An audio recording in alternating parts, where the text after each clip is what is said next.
Chapter 3 में pair of the linear equation in two variable पर हम बातचीत कर रहे थे और उसी में हम कुछ इक्वेशन, पेयर ऑफ इक्वेशन पर उसकी पहचान, उसकी क्वालिटी, उसका ग्राफ कैसा बनेगा, कंसिस्ट इनकंसिस्ट होगा,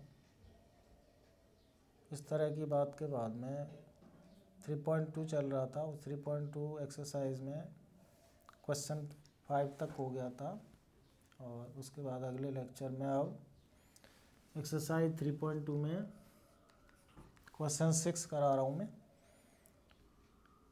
इसमें ये कभी आने की दृष्टि से तो है नहीं एक्सरसाइज, लेकिन अंडरस्टैंडिंग की दृष्टि से ज़रूर है। इक्वेशन एक दिया हुआ है इसमें, उस इक्वेशन को देख करके हमको दूसरी इक्वेशन लिखनी है कंडीशन के अकॉर्डिंग। एक जो इक्वेशन गिवन है वो है इसमें 2x + 3y - 8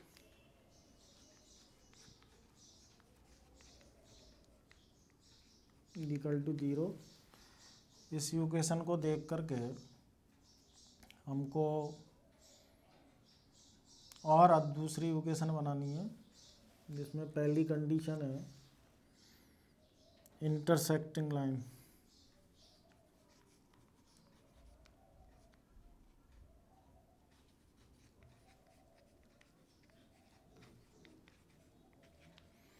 इंटरसेक्टिंग लाइन जब आएगी जब a1/a2 ≠ b1/b2 हो।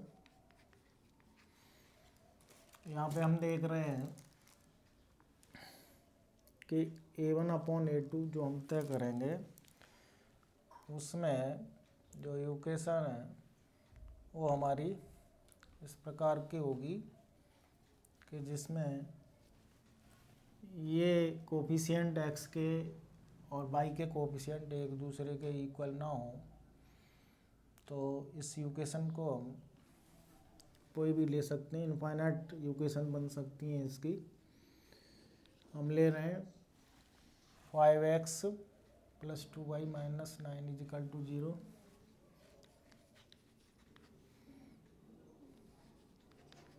वैसे तो ये तीनों ही लगाएंगे, 2/5 है, 3/2 है, ये 8/9 है, लेकिन हमारी पहली कंडीशन ही इक्वल नहीं है, यानी 2/5 जो है वो 6/2 के इक्वल नहीं है। तो इसका अर्थ है कि कंडीशन हमारी इंटरसेक्टिंग लाइन की हो गई। सेकंड में मांगा है इसमें पैरेलल लाइन। पैरेलल लाइन के लिए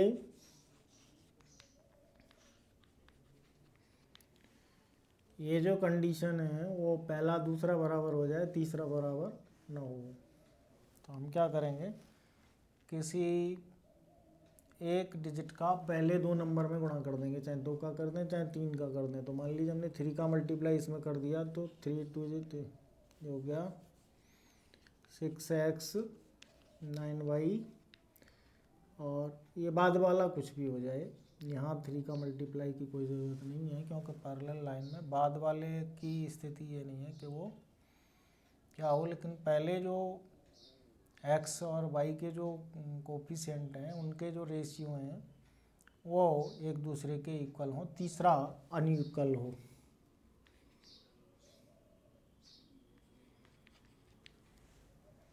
यानी इसकी जो कंडीशन है वो a1/a2 = b1/b2 ≠ c1/c2। तो हम देख रहे हैं यहाँ पे इस इक्वेशन के अकॉर्डिंग 2/6 3/9 तो इक्वल हो जाएगा, और ये 8/10 जो है वो अनइक्वल हो जाएगा।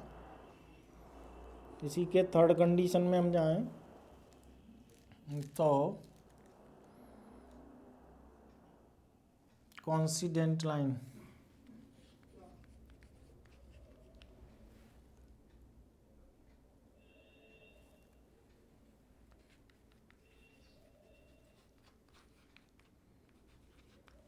कोइंसिडेंट लाइंस के लिए हमको तीनों चीज़ें बराबर आनी पड़ेंगी। किसी भी एक काउंटिंग का, गिनती का मल्टीप्लाई इस पूरे इक्वेशन में कर दीजिए क्योंकि इसकी जो कंडीशन है वो तीनों इक्वल होनी चाहिए।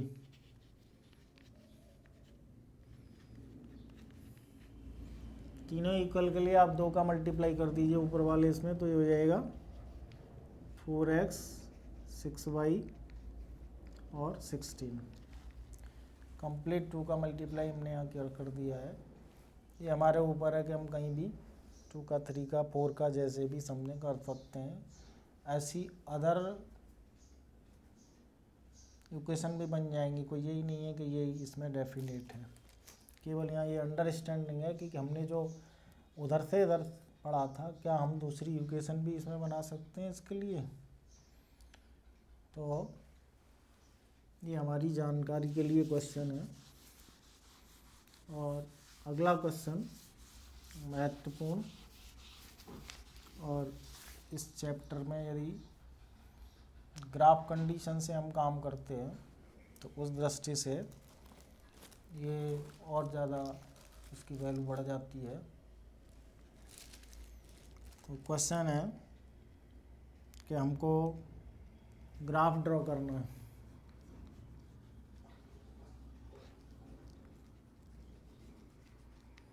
और उसके लिए इक्वेशन दी हुई है x minus y is equal to 1,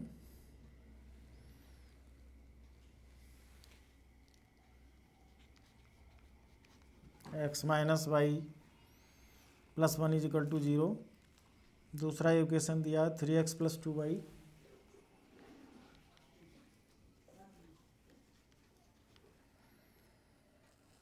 minus 12 is equal to 0, x minus y plus 1 is equal to 0 और 3x plus 2y minus 12 is equal to 0। इन दोनों से हम एक तो ग्राफीय विधि से इसको सॉल्व करेंगे, और जो हमारा ट्राइंगल बनेगा उस ट्राइंगल के वर्टेक्स बनाएंगे x एक्सिस के अकॉर्डिंग, और उसके बाद फिर उस ट्राइंगल को सेट भी करेंगे। तो इतना काम इसमें है, देखें कैसे करें इसे। तो पहली इक्वेशन से हम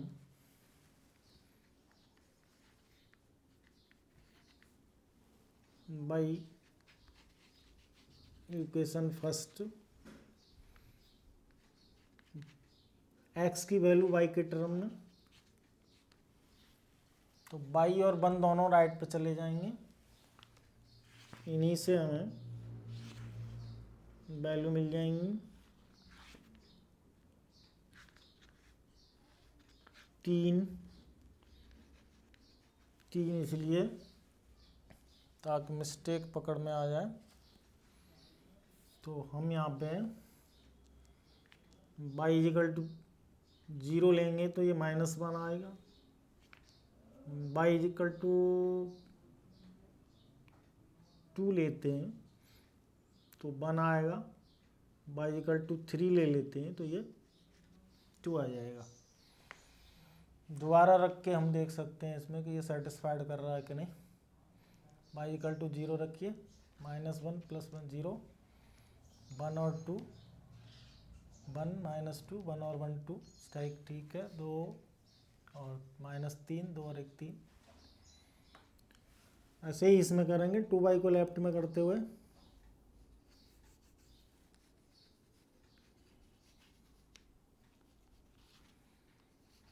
टू वाई लेफ्ट में, 3x और 12 राइट में।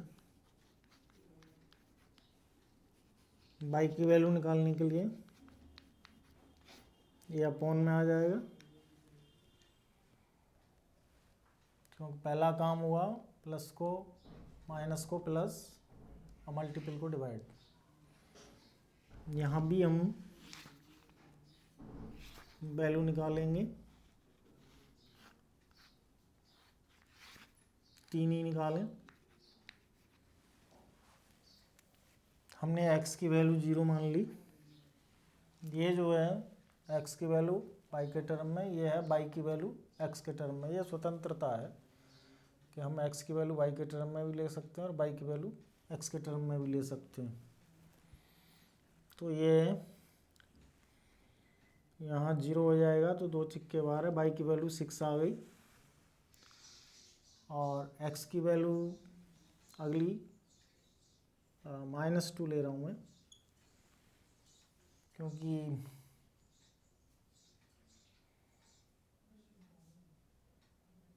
हम चाहते हैं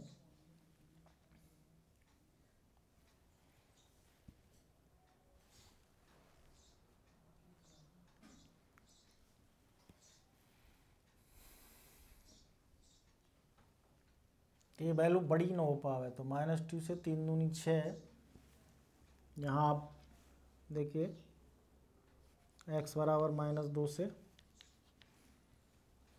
तो ये -6 हो जाएगा, +12, 6 बचा, 6/2 से 3 आ जाएगा ये।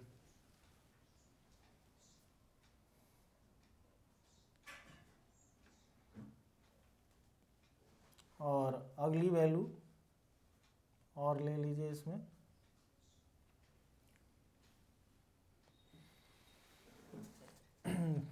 इसमें ये ध्यान रखना पड़ेगा कि हमने जो वैल्यू ली है पहली वाली, उससे या तो 2 कम या 2 ज़्यादा, इस पर ये डिपेंड करेगा।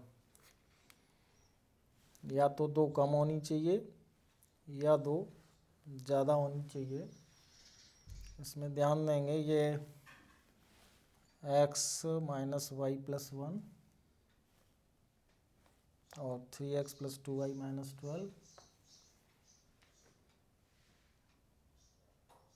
y उधर गया, 1 इधर गया, y की वैल्यू हमने 0 ली, -1 आया, y की वैल्यू 2 ली तो 1 आया, y की वैल्यू 3 ले ली तो ये 2 आ गया। और यहाँ भी ऐसे ही जाएगा, ये माइनस में आ रहा है 3x, -3x प्लस, और 12 भी आ गया प्लस का। तो इस दृष्टि से इस माइनस के कारण से पहली वैल्यू तो 6 आ जाएगी, और दूसरी हम यहाँ +2 ले लिए तो ये 6 कम हो जाएगा, तो 3 दूनी 6 माइनस का करके वैल्यू 6 आ जाएगी। और अगली वैल्यू एक और कोई मानेंगे जिसमें एक और 2 प्लस कर देंगे तो ये 4 हो जाएगा। तो इसमें फिर पुट कर दीजिए, तो 4 तिया 12 और +12 अपॉन 2, 0/2 माने 0। अब ये जो तीनों वैल्यू निकली हैं, इनको फुल पुराना सेटिस्फाइड करके देखो, यदि नहीं आती हैं तो अपनी गलती को रिमूव करो। हम यहाँ कह रहे हैं x = 0, तो ये 0.0 हो जाएगा। 6 दूनी 12, 12 - 12 ठीक आ रहा है। 3 दूनी 6, 3 दूनी 6, 6 और 6 12 ठीक आ रहा है। 4 तिया 12, ये 0 ठीक आ रहा है। इन वैल्यूओं से हम, ये रफ वर्क था मिटा दिया मैंने, इन वैल्यू के द्वारा हम ग्राफ ड्रॉ करेंगे। हम ये डायरेक्ट कर पाएँ तो करें, न कर पाएँ तो लिख करके भी राइट हैंड पे हाशिया बना के रफ में करके वैल्यू निकालनी चाहिए। अब हम देखें इसमें मैक्सिमम वैल्यू और मिनिमम वैल्यू कितनी है। x पर मैक्सिमम 4 है, y पर मैक्सिमम 6 है, और माइनस की तरफ -1 है। तो माइनस साइड में मानी डैश साइड में बहुत लंबा खींचने की ज़रूरत नहीं है।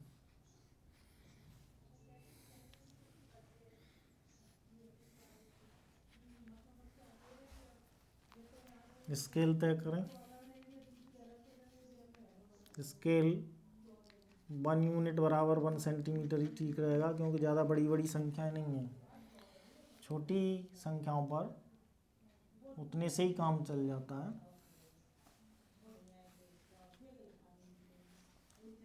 तो ये आ गया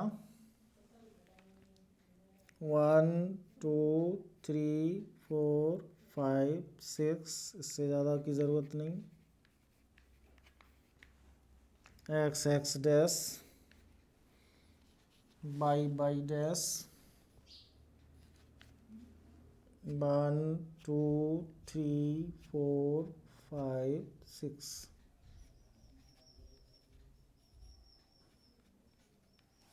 माइनस की ओर -1 -1 -2 केवल एक जगह जरूरत पड़ेगी -1 की, बाकी लिखा रहेगा इसमें ऐसे ही। अब इसकी वैल्यू रखिए दोनों की। पहली वैल्यू है -10 -10 से वही पॉइंट आ जाएगा। दूसरी वैल्यू है 1 2, एक्स लाइन पे 1 और वाई लाइन पे 2 और 2 3 2 3, एक्स लाइन पर 2 वाई लाइन पर 3 ऊंचाई चाहिए। और ध्यान देंगे इन तीनों से जाती हुई एक लीनियर लाइन चाहिए। यदि ये लीनियर लाइन नहीं आती है तो फिर आपकी कहीं ना कहीं मिस्टेक है, वो ठीक करनी चाहिए। अगला है 0 6, 0 वहीं रहेंगे ओरिजिन पे, 1 2 3 4 5 6 यहाँ आ जाएगा। ये पॉइंट ये वाला हो गया -10, ये 2 3 का हो गया और ये 1 2 का हो गया। लिखेंगे अभी जगह देखने पे, अभी पहले इससे लाइन खींच देते हैं तीसरे पॉइंट से 4 0। ये 4 0 का पॉइंट है। इन तीनों से जाती हुई ये लाइन चली जाएगी।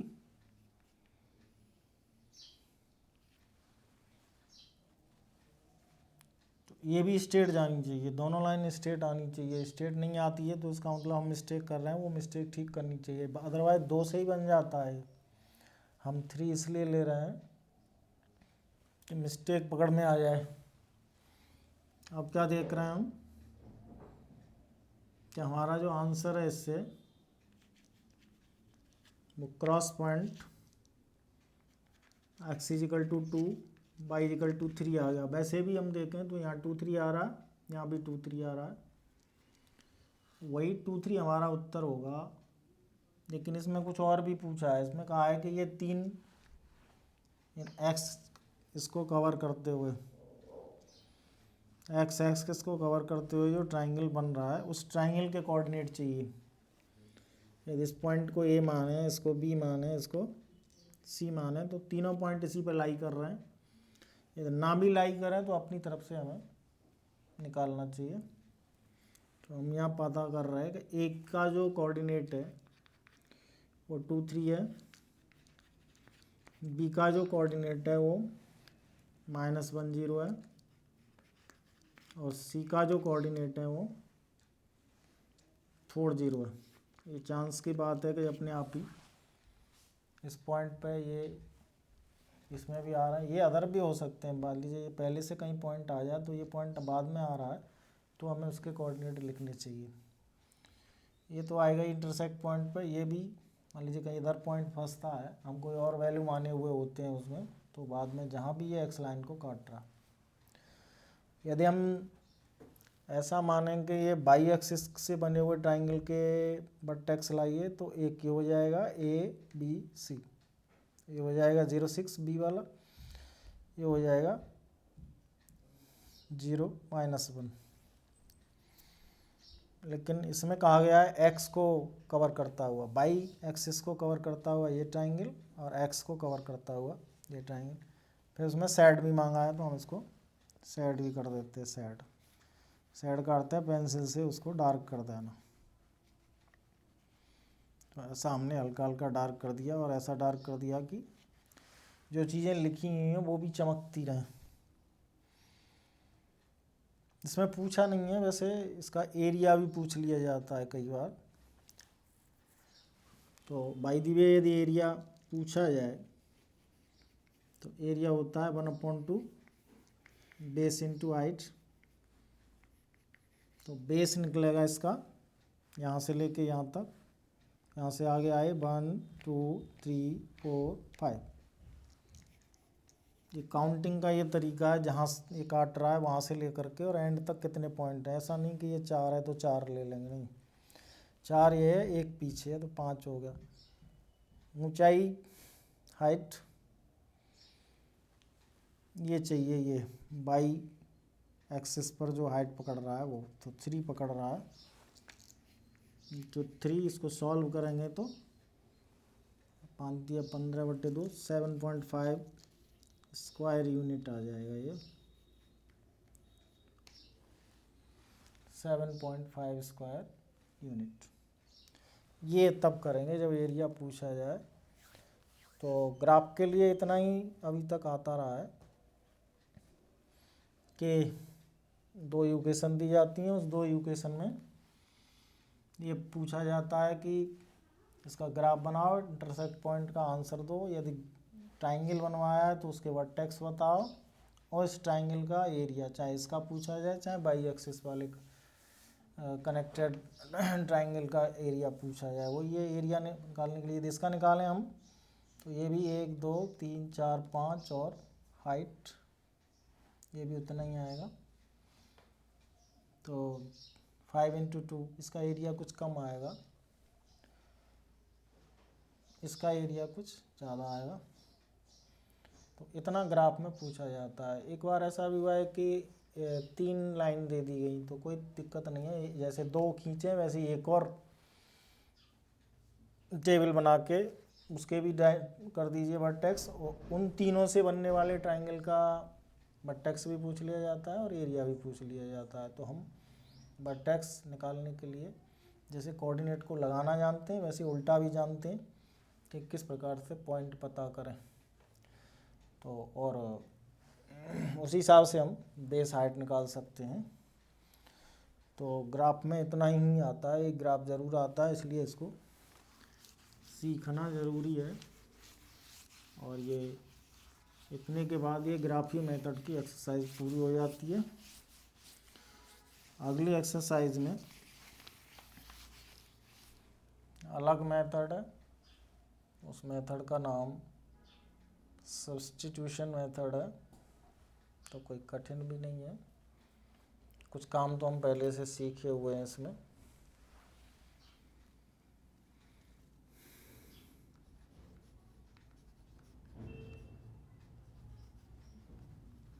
सब्स्टिट्यूशन मेथड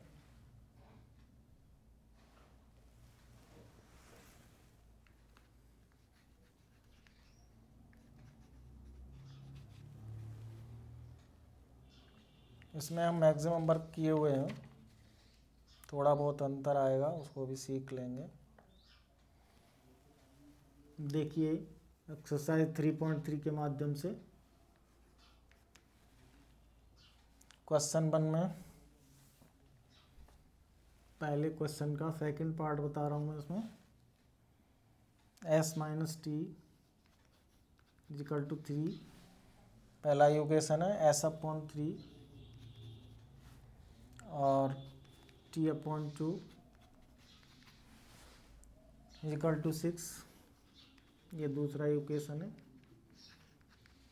हमें सब्स्टिट्यूशन मेथड अपनाना है, हमारे एक इक्वेशन की शिफ्टिंग दूसरे में करनी है। तो यहाँ हम s को लेफ्ट में करके t को राइट में ले जाएंगे तो माइनस से प्लस हो जाएगा। इतना काम हम ग्राफ में भी कर रहे हैं तो इसलिए मैंने कहा कि कोई नई बात नहीं है। इस s की वैल्यू को सेकंड में पुट कर दीजिए।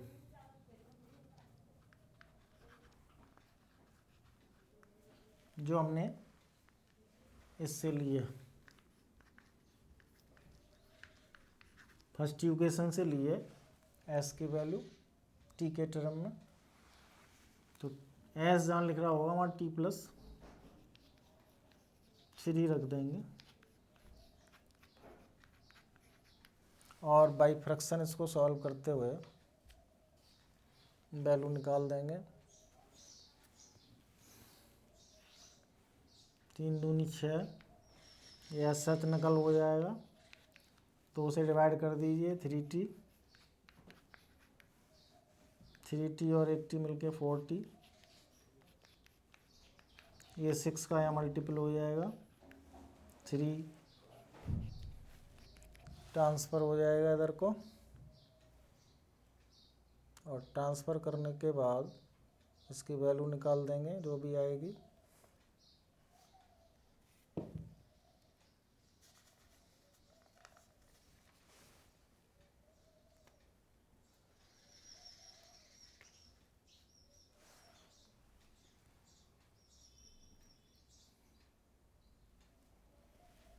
यहाँ 2 का मल्टीप्लाई और होना पड़ेगा, तो ये वैल्यू हो जाएगी 2t + 6 + 3t, तो 5t = 36 - 6, 5t = 30, t = 30/5, t = 6, यानी पहली वैल्यू हमारी 6 आ जाएगी जो हमने t की निकाली है। दोबारा फिर देखिए, यहाँ से इस t को ट्रांसफ़र करके t + 3 ले लिया, वो t + 3 हमने s की जगह पे यूज़ कर लिया, इन दोनों का एलसीएम 6 आ गया। 3 का डिवाइड कर दिया, इसमें 2 टाइम आया, उस 2 का मल्टीपल कर दिया t + 3 में, तो और 2 का डिवाइड किया 6 में तो 3 आ गया, 3 का मल्टीपल t में कर दिया, तो 2 का अंदर मल्टीप्लाई कर दीजिए तो 2t + 6 + 3t, ये मिलके दोनों 5t हो जाएगा, ये 6 तक ट्रांसफ़र होके आ जाएगा, 5 का डिवाइड हो जाएगा। ये हमारी एक वैल्यू निकल आई हो, इसको दोबारा फर्स्ट में रख दो,